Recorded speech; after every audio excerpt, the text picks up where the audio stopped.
நிறைய படங்கள் வந்து ஹிட் ஆகிறதுக்கு அவர் ஒரு மெயின் காரணம். அவர் படத்தோடைய வெற்றிக்கு அவரோட பேக்ரவுண்ட் மியூசிக்கும் அந்த படத்தில் இருக்கிற சாங்ஸும் ரொம்ப முக்கியம். ஸோ நெப்போ கிட்ஸ்னால வந்துட்டு ஒரு சில சில படங்கள்லேயே வந்துட்டு இவ்வளோ தூரம் வந்துட்டாரு. அது வந்து இன்னொரு சைடு ஹேட்டடாகவும் இருக்குது. அது எப்படி பார்க்குறீங்க?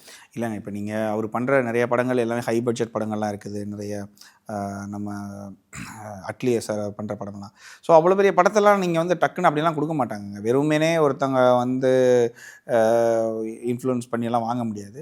அவர்கிட்ட திறமையெல்லாம் இருக்குது, அதில் எந்த டவுட்டும் இல்லை. ஸோ இப்போ அவரை பற்றி நமக்கு தெரியும். ஏன்னா அவர் வந்து ஹென்ரி குருவிலான்னு ஒருத்தருடைய ஸ்டூடெண்ட். ஆக்சுவலி அவரை பற்றி நமக்கு தெரியும். அவர் கூட ஒர்க் பண்ணுற ப்ரோக்ராமர்ஸ் நம்மக்கிட்ட பழக்கமானவங்க இருக்காங்க. ஸோ நான் கேள்விப்பட்ட வரைக்கும் அவர் ரொம்ப நல்ல டேலண்டான பையன். அவருக்கு எல்லா இது இருக்குது. பட் அவரை இப்போ ஜட்ஜ் பண்ணுறதுங்கிறது ரொம்ப டூ ஏர்லிங்க ஆக்சுவலி. ஏன்னா நீங்கள் வந்து இப்போ நீங்கள் ஒரு கைண்ட் ஆஃப் மியூசிக் மட்டும் தான் பண்ணியிருக்கீங்க. ஸோ ஒரு வில்லேஜ் மூவியில், இல்லைனா ஒரு பக்கா இன்வெஸ்டிகேஷன் த்ரில்லரில். ஸோ நீங்கள் அப்படி ப்ரூவ் பண்ணும்போது மட்டும்தான் ஒரு மியூசிக் டைரக்டர் நம்ம வந்து ஜட்ஜ் பண்ண முடியும். நான் பண்ண முடியும், ஏன்னா என்னுடைய டேஸ்ட் ஆஃப் மியூசிக் வேறு டோட்டலி. பட் இப்போ அவர் ரொம்ப நல்லா பண்ணிகிட்டு இருக்கிறாரு. அவரோட பாட்டெல்லாமே ரொம்ப நல்லா இருக்குது. ஆனால் இது இன்னொரு 2-3 இயர்ஸ்க்கு அப்புறம் தான் நம்மளால் அதை வந்து சொல்ல முடியும். எப்படி இப்போ அனிருத்தை வந்து நம்மளால் ஈஸியாக ஜட்ஜ் பண்ணிட முடியும் அனிருத்தை. இப்போ அவரெல்லாம் மிகப்பெரிய இதில் 3 படமாக இருக்கட்டும், இல்லை வந்து அதுக்கப்புறமா வந்து வணக்கம் சென்னை, நிறைய படங்கள், எக்கச்சக்க படம்.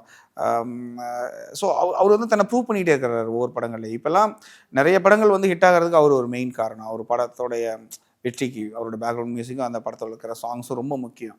ஸோ அவரை வந்து நம்ம ஜட்ஜ் பண்ணி சொல்ல முடியும். பட் இவர் இப்போ தான் வந்திருக்கிறாருங்கிறனால நம்ம அதை சொல்ல முடியல. பட் விமர்சனம் எல்லாருமே ஒரு டைமிங்கில் விமர்சனத்துக்கு உள்ளாவாங்க. அது எப்படின்னா, இப்போ அவங்களோட வேற ஒரு மியூசிக் டைரக்டரோட ரசிகராக இருக்கலாம் அவங்க.